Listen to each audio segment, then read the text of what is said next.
अस्सलामुअलैकुम वरहमतुल्लाहि वबरकातुहू। अल्हम्दुलिल्लाहि रब्बिल आलमीन वस्सलातु वस्सलामु अला सय्यदिल मुरसलीन अम्मा बाद।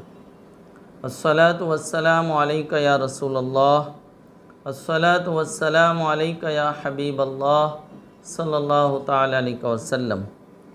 मेरे प्यारे आका सल्लल्लाहु ताला अलैहि वसल्लम के प्यारे दीवानों, नमाज के अहकाम व मसाइल में आज वित्र की नमाज के अहकाम और उसके मखसूस मसाइल आपके सामने पेश किए जाएंगे।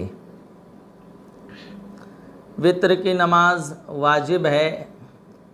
इशा की फ़र्ज़ पढ़ लेने के बाद इसका वक्त पाया जाता है और सुबह सादिक शुरू होने से पहले तक इसका वक्त रहता है। अगर किसी ने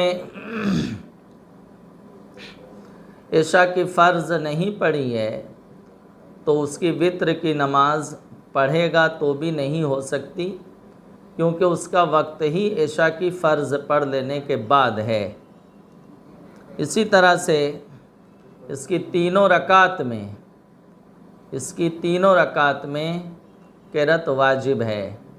सूरह फातिहा के साथ साथ कम से कम 3 छोटी आयत की तिलावत या 1 या 2 इतनी बड़ी पढ़ दी जाए कि 3 छोटी छोटी की मिक़दार पहुंच जाए, ये वाजिब है। तीसरी रकत में सूरे मिलाने के बाद या 3 छोटी आयत की तिलावत के बाद तकबीर कुनूत यानी अल्लाहु अकबर कहना और उसके बाद दुआए कुनूत पढ़ना, ये भी वाजिब है।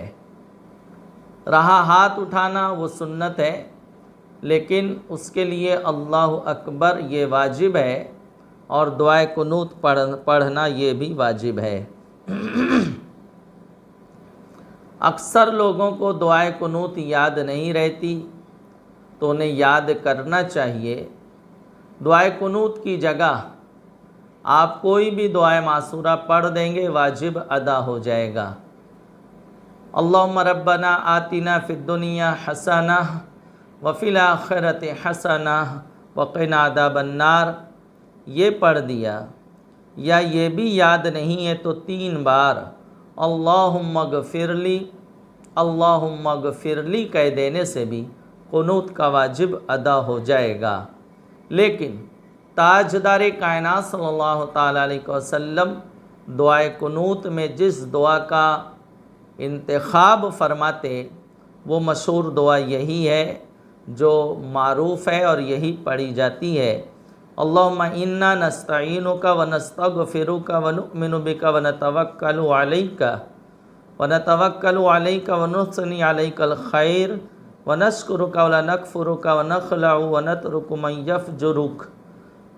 अल्लाहुम्मा इय्याका नअबुदु व लका नुसल्ली व नस्जुदु व इलैका नसआ व नहफ़िदु व नरजु रहमतिका व नख़शा अज़ाबका इन्ना अज़ाबका बिलकुफ़्फ़ारि मुलहिक़। तो ये दुआ पढ़ी जाए, और अगर ये याद नहीं है तो जो तरतीब बयान की गई उसमें से आप पढ़ सकते हैं। दुआए कुनूत हमेशा हर शख्स, इमाम हो या मुनफरिद हो, जमात से पढ़ रहा हो या तन्हा पढ़ रहा हो, दुआए कुनूत हमेशा आहिस्ता पढ़ी जाएगी। दुआए कुनूत बुलंद आवाज़ से, जहर से हरगिज़ नहीं पढ़ेंगे। माह रमज़ानुल मुबारक में वित्र की नमाज जमात से पढ़ी जाती है।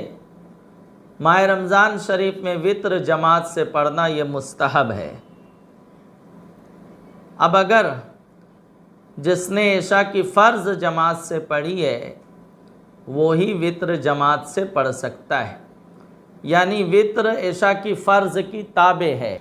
वित्र की नमाज इशा की फ़र्ज़ की ताबे, जिस तरह से हमने इशा की फ़र्ज़ अदा की है वित्र की नमाज वैसे ही अदा करेंगे। अगर आपने इशा तन्हा पढ़ी है तो वित्र भी तन्हा पढ़ेंगे, अगरचे तरावीह जमात से पढ़ी है, लेकिन वित्र जो है, लेकिन इशा की फ़र्ज़ वो जमात से नहीं पढ़ी है तो वित्र तन्हा पड़ी जाएगी। लेकिन अब ऐसा भी नहीं है कि किसी ने इशा की फ़र्ज़ जमात से नहीं पढ़ी थी और वित्र जमात से पढ़ लिया तो उसकी वित्र की नमाज नहीं होगी, ऐसा नहीं है, नमाज हो जाएगी, लेकिन उसने सही नहीं किया।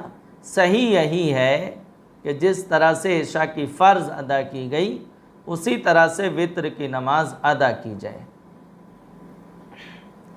माह रमज़ान शरीफ के अलावा वित्र की नमाज जमात से पढ़ना ये मकरूह है, मकरूह तंज़ीही है। लेकिन हाँ, इमाम के अलावा 2 से 3 मुक्तदी अगर रहते हैं, 2 से 3 मुक्तदी अगर हैं और रमज़ान शरीफ के अलावा वित्र जमात से कोई पढ़ता है तो इसमें कराहत नहीं है। कराहत उस वक्त है कि जब 3 से ज़्यादा मुक्तदी होंगे तो मकरूह है, वो भी तंज़ीही का हुक्म है।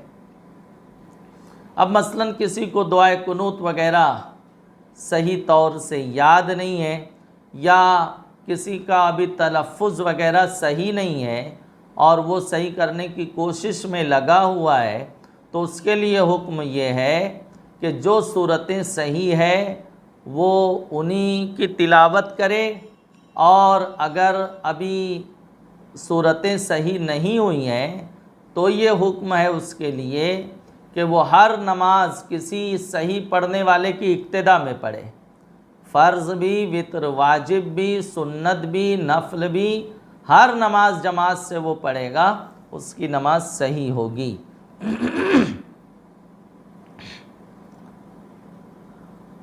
अहनाफ में इमाम आज़म सिराजुल उम्मा हज़रत नौमान बिन साबित रज़ियल्लाहु ताला अन्हु के नज़दीक दुआए कुनूत सिर्फ वित्र में, वो भी तीसरी रकत में पढ़ी जाएगी। हाँ, अगर कोई हादसा अज़ीमा वाक़ हो जाए, माहौल ख़राब हो गया, कोई आसमानी बला वगैरह आ गई है या दहशत का माहौल है, तो ऐसे मौके पर फ़ज्र में भी दूसरी रकत में रुकू से पहले जैसे वित्र में पढ़ते हैं दुआए कुनूत पढ़ी जा सकती है। इसका कायदा ऊला का वही हुक्म है जो फ़र्ज़ के कायदा ऊला का है, भूलने का। वाजिब है कायदा ऊला।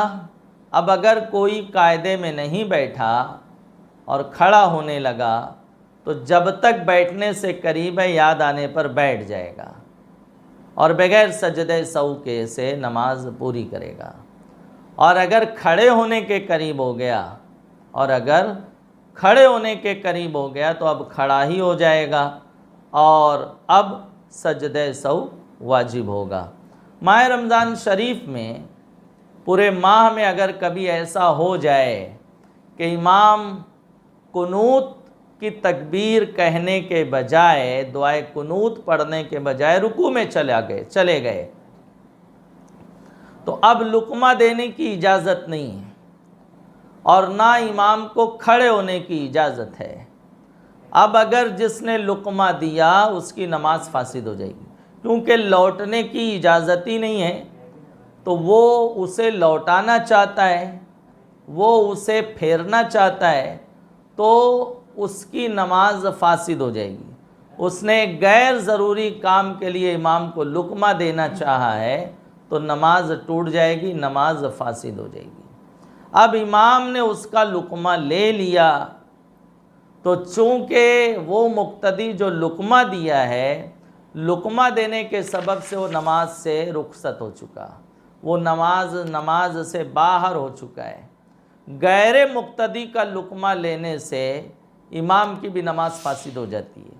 तो अब वो इमाम की इक्तिदा में रहा नहीं, उसने गैर मुक्तदी का लुक़मा लिया, इसलिए इमाम की भी नमाज और पूरी जमात की नमाज फासिद हो जाएगी। हाँ, अगर इमाम बगैर लुक़मे के खुद ब खुद अपनी मर्ज़ी से कुनूत के लिए खड़ा हो गया है तो अब नमाज फासिद नहीं होगी, आखिर में सजदे सौ से हो जाएगी। मेरे प्यारे आका अलैहिस्सलाम के प्यारे दीवानों, वित्र की नमाज में क़याम फ़र्ज़ है। बगैर उधरे शरई न बैठ कर होगी और ना ही जो है सवारी वगैरह पर होगी। हाँ, अगर उज़्र शरई है तो शरीयत मुतारा उसकी इजाज़त देती है। ये नमाज वित्र के कुछ अहकाम व मसाइल थे जो आपके गोश गुजार किए गए। मसाइल अल्लाह ताला मसाइल शरिया की समझ अता फ़रमाए और हमें नमाज की मुहाफ़ज़त की खूब तौफ़ीक़ अता फ़रमाए। अस्सलामु अलैकुम व रहमतुल्लाहि व बरकातुहू।